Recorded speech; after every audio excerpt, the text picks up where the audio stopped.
This is the Lightning Thief, Chapter 18. Annabeth does obedience school. What? We stood in the shadows of Valencia Boulevard, looking up at gold letters etched in black marble. DOA Recording Studios. Underneath, stents on the glass doors. No solicitors, no loitering, no living. It was almost midnight, but the lobby was brightly lit and full of people.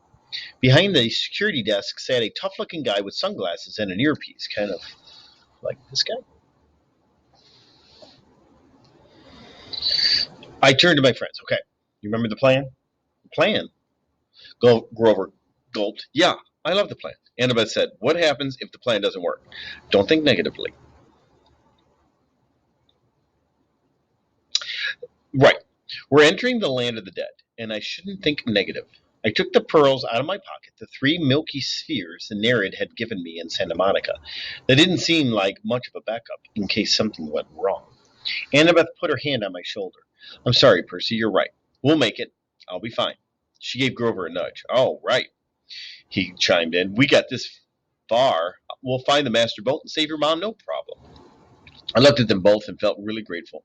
Only a few minutes before, I'd almost gotten them stretched to death on deluxe waterbeds, and now they were trying to be brave for my sake, trying to make me feel better. I slipped the pearls back into my pocket. Let's whoop some underworld butt. We walked inside the DOA lobby. Muzak played softly on hidden speakers. The carpet and walls were steel gray. Pencil cactuses grew in the corners like skeleton hands. The furniture was black leather, and every seat was taken. There were people sitting on couches, people standing up, people staring at the windows or waiting for the elevator. Nobody moved, or talked, or did much of anything. Out of the corner of my eye, I could see them all just fine. But if I focused on any one of them in particular, they started looking transparent. I could see right through their bodies. The security guard's desk was a raised podium, so we had to look up at him. He was tall and elegant, with chocolate-colored skin and bleach blonde hair shaved military style.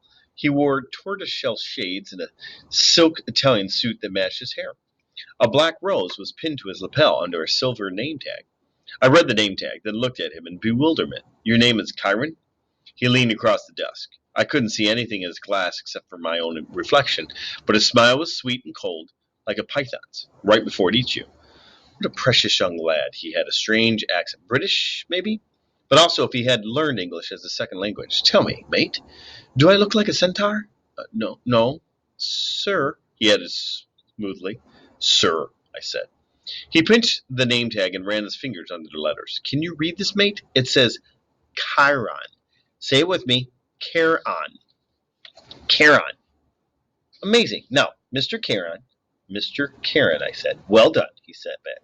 I hate being confused with that old horse man. And now, how may I help you, little dead ones? His question caught in my stomach like a fastball. I looked at Annabeth for support. We want to go to the underworld, she said. Charon's mouth twitched. Well, that's refreshing. It is? Straightforward and honest. No screaming. No, there must be a mistake, Mr. Charon. He looked us over. How did you die then? I nudged Grover. Oh, he said, drowned in the bathtub. All 3 of you? Charon asked. We nodded. Big bathtub. Charon looked mildly impressed. I don't suppose you have coins for passage. Normally, with adults, you see, I could charge you American Express or add the ferry price to your last cable bill. But with children, alas, you never die prepared. Suppose you'll have to take a seat for a few centuries. Oh, but we have coins. I set 3 gold drachmas on the counter, part of the stash I found in Krusty's office desk. Well, now, Charon moistened his lips. Real drachmas. Real golden drachmas. I haven't seen these in. His fingers hovered greedily over the coins. We were so close. Then Charon looked at me. That cold stare behind his glasses seemed to bore a hole through my chest. Here now, he said. You couldn't read my name correctly. Are you dyslexic, lad?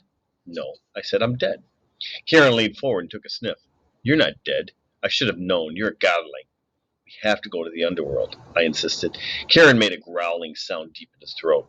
Immediately, all the people in the waiting room got up and started pacing, agitated, lighting cigarettes, running hands through their hair, or checking their wristwatches. Leave while you can, Charon said. I'll just take these and forget I saw you. He started to go for the coins, but I snatched them back. No service, no tip. I tried to sound braver than I felt. Karen growled again, a deep, blood-curdling sound.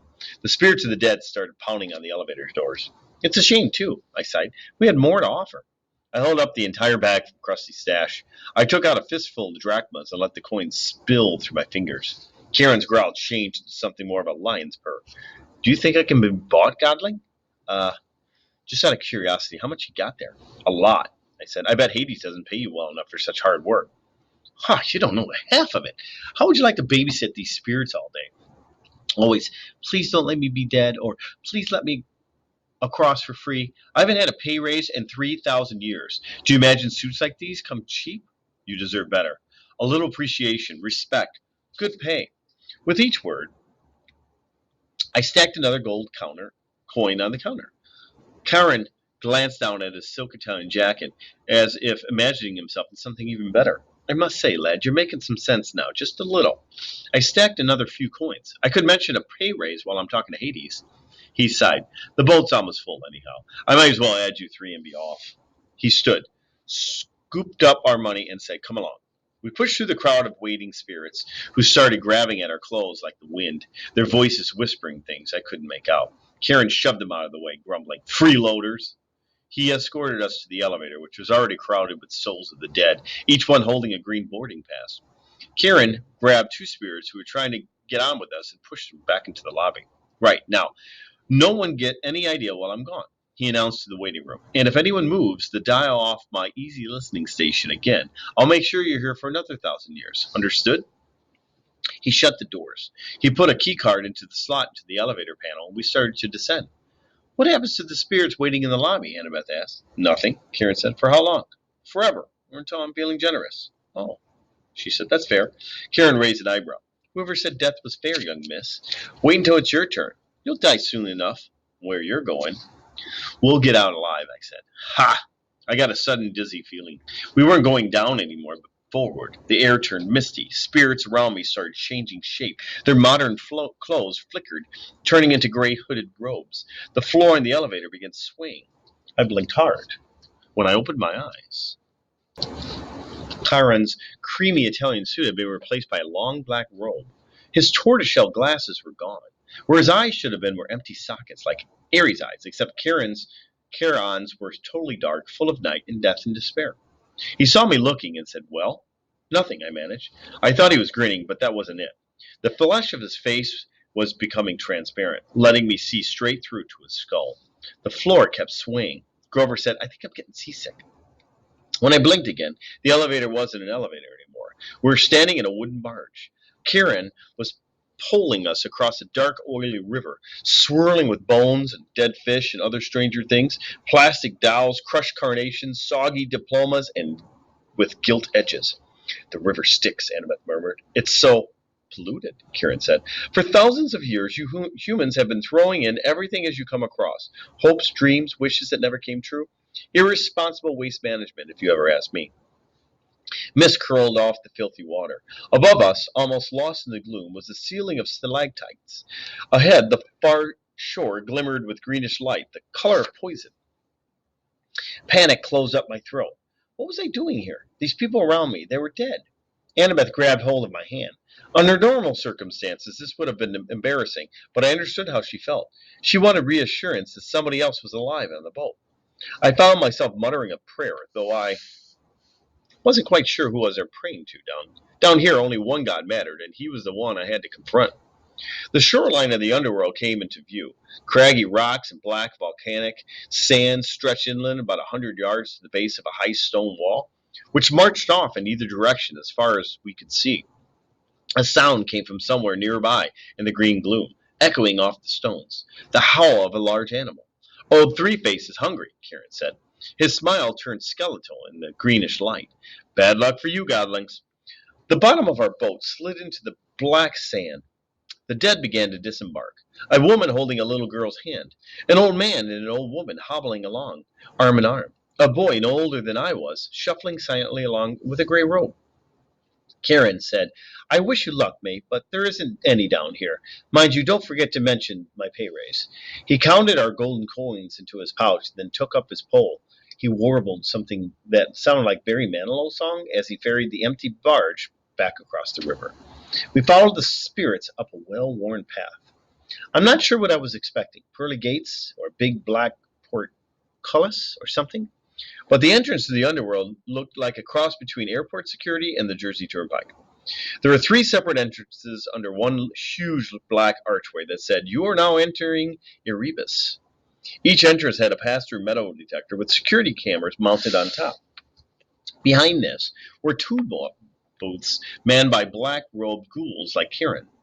The howling of the hungry animal was really loud now, but I couldn't see where it was coming from. Their three-headed dog, Cerberus, who was supposed to guard Hades' door, was nowhere to be seen. The dead queued up in three lines, two marked attendant on duty, and one marked easy death. The easy death line was moving right along. The other two were crawling. What do you figure? I asked Annabeth. The fast line must go straight to the asphalt fields, she said. No contest. They don't want to risk judgment from the courts because it might go against them. There's a court for dead people? Yeah. 3 judges. They switched around who sits on the bench. Kim Minos, Thomas Jefferson, Shakespeare, people like that. Sometimes they look at life and decide that person needs a special reward, the fields of Elysium. Sometimes they decide on a punishment. But most people, well, they just lived. Nothing special, good or bad. So they go to the asphalt fields. And do what? Grover said, imagine standing in a wheat field in Kansas forever. Harsh, I said.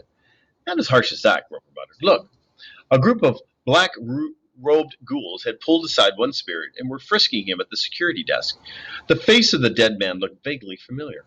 He's that preacher who made the news, remember? Grover asked. Oh, yeah, I did remember that. Now, we'd seen him on TV a couple times at the Yancey Academy dorm. He was this annoying televangelist from upstate New York who raised millions of dollars for orphanages and then got caught spending the money on stuff for his mansion, like gold-plated toilet seats and an indoor putt-putt golf course. He died in a police chase when his Lamborghini for the Lord went off the cliff. Lamborghini for the Lord. I said, what are they doing to him? Special punishment from Hades, Grover guessed. The really bad people get his personal attention as soon as they arrive. The kindly ones will set up an eternal torture for him. The thought of the Furies made me shudder. I realized I was in their home territory now. Old Mrs. Dodds would be licking her lips with anticipation. But if he's a preacher, I said, and he believes in a different hell, Grover shrugged. Who says he's seeing this place the way we're seeing it? Humans see what they want to see. You're very stubborn, or persistent that way. We got closer to the gates. The howling was so loud now it shook the ground at my feet, but I still couldn't figure out where it was coming from. Then, about 50 feet in front of us, the green mist shimmered. Standing just where the path split into 3 lanes was an enormous, shadowy monster. I hadn't seen it before because it was half transparent like the dead. Until it moved, it blended with whatever was behind it. Only its eyes and teeth looked solid, and it was staring straight at me. My jaw hung open. All I could think to say was, he's a Rottweiler. I'd always imagined Cerberus as a big, here's a nice picture of where they're going. That is Charon taking them in the river Styx to where they needed to go. I wish the light wasn't so bright. Whoa, there's Cerberus, the 3-headed dog. Whoa, oh, she's calling something. Black Mastiff. But he was obviously a purebred Rottweiler, except, of course, that he was twice the size of a woolly mammoth, most invisible, and had 3 heads. The dead walked right up to him, no fear at all. The attendant on duty lines parted on either side of him. The easy death spirits walked right between his front paws and under his belly, which they could do without even crouching. I'm starting to see him better, I muttered. Why is that? I think, Annabeth moistened her lips, I'm afraid it's because we're getting closer to being dead. The dog's middle head craned toward us. It sniffed the air and growled. It could smell the living, I said. But that's okay, Grover said, trembling next to me, because we have a plan. Right, Annabeth said. I've never heard her voice quite so small. Plan. We moved toward the monster. The middle head snarled at us, then barked so loud my eyeballs rattled. Can you understand it? I asked Grover. Oh, yeah, he said. I can understand it. What's it saying? I don't think humans have a 4-letter word that translates exactly. I took the big stick out of my backpack, a bedpost I'd broken off Krusty's Safari Deluxe floor model. I held it up and tried to channel happy dog thoughts towards Cerebus.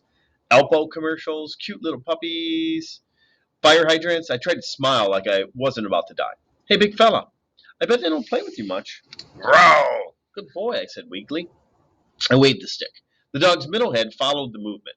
The other two heads trained their eyes on me, completely ignoring the spirits. I had Cerebus' undivided attention. I wasn't sure that was a good thing. Fetch! I threw the stick into the gloom. A good solid throw. I heard it go kerplorsh in the river Styx. Cerebus glared at me unimpressed. His eyes were playful and cold. So much for the plan. Cerebus was now making a new kind of growl, deeper down in his three throats. Grover said, Percy? Yeah. I just thought you'd want to know, yeah? Cerebus, he's saying we've got 10 seconds to pray to the god of our choice. After that, well, he's hungry. Wait, Annabeth said. She started rifling through her back. I thought 5 seconds, Grover said. Do we run now? Annabeth produced a red rubber ball the size of a grapefruit. It was labeled Waterland Denver Company. Before I could stop her, she raised the ball and marched straight up to Cerebus. She shouted, see the ball? You want the ball, Cerebus? Sit! Cerebus looked as stunned as we were. All three of his heads cocked sideways. Huh? 6 nostrils dilated. Sit! Annabeth called. I was sure that at any moment she would become the world's largest milk-bone dog biscuit. I want to see that picture again. That's so cool. Let's go out. Just wish it wasn't so shiny. But instead, Cerebus licked the 3 sets of lips, shifted on his haunches, and sat, immediately crushing a dozen spirits who'd been passing underneath him in the easy death line. The spirits made muffled hisses as they dissipated like the air let out of the tires. Annabeth said, good boy. She threw Cerebus the ball. He caught it in his middle mouth. It was barely big enough for him to chew, and the other head started snapping at the middle, trying to get the new toy. Drop it, Annabeth ordered. Cerebus' head stopped fighting and looked at her. The ball was wedged between 2 of his teeth like a tiny piece of gum. He made a loud, scary whimper, then dropped the ball, now slimy and bitten nearly in half, at Annabeth's feet. Good boy. She picked up the ball, ignoring the monster's spit all over it. She turned toward us. Go now. Easy death line. It's faster. I said, but... Now, she ordered at the same tone as using on the dog. Grover and I inched forward wearily. Jesus, not good. Cerebus is just having trouble with this black and white writing. Cerebus started to growl. Stay. If you want the ball, stay. Cerebus whimpered, but stayed where he was. What about you? Annabeth paused here. I know what I'm doing, Percy, she said. At least I'm pretty sure. Grover and I walked between the monster's legs. Please, Annabeth, I prayed, don't tell him to... That part is just murder on my eyes. Don't tell him to sit again. We made it through. Cerebus wasn't any less scary looking from the back. Annabeth said, good dog. She held up the tattered red ball and probably came to the same conclusion I did. If she rewarded Cerebus to be nothing left for another trick. She threw the ball anyhow. The monster's left mouth immediately snatched it up, only to be attacked by the middle head, while the right head moaned in protest. While the monster was distracted, Annabeth walked briskly under its belly and joined at the metal detector. How did you do that? I asked her, amused. Obedience School, she said. Oh, that's the title. She breathed breathlessly. She said breathlessly. And I was surprised to see where there were tears in her eyes. When I was little at my dad's house, we had a Doberman. Never mind that, Grover said, tugging at my shirt. Come on. We're about to bolt through the easy line when Cerebus moaned pitifully from all his mouths. Annabeth stopped. She turned to face the dog, which had done a 180 to look at us. Cerebus panted expectantly. The tiny red ball was in pieces and a puddle of drool at its feet. Good boy, Annabeth said, but her voice sounded melancholy and unsure. The monster's heads turned sideways, as if worried about her. I'll bring you another ball soon, Annabeth promised faintly. Would you like that? The monster whimpered. I didn't need to speak dog to know Cerebus was still waiting for the ball. Good dog. I'll come visit you soon. I promise. Let's go. Grover and I pushed through the metal. I don't know where this light is coming from, and it's terrible. Grover and I pushed through the metal detector, which immediately screamed and set off some bright lights. Unauthorized possession metal detection. Cerebus started to bark. We burst through the easy death line, which started even more alarms, and raced to the underworld. A few minutes later, we were hiding out of breath in the rotten trunk of an immense black tree as security gulls scuttered past, yelling from the backup of the Furies. Grover muttered, "Well, Percy, what have we learned today? That three-headed dogs prefer red rubber balls over sticks." "No," Grover told me. "We've learned that your plans really, really bite." I wasn't sure about that. I thought maybe Annabeth and I had the same idea. Even right here in the underworld, everybody, even monsters, needed a little attention once in a while. I thought about that as we waited for the ghouls to pass. I pretended not to see Annabeth wipe a tear from her cheek as she listened to the mournful keening of Cerberus in the distance, longing for a new friend. The next chapter, ooh, it's in black again, is called We Find Out the Truth. Sort of. That's for another day.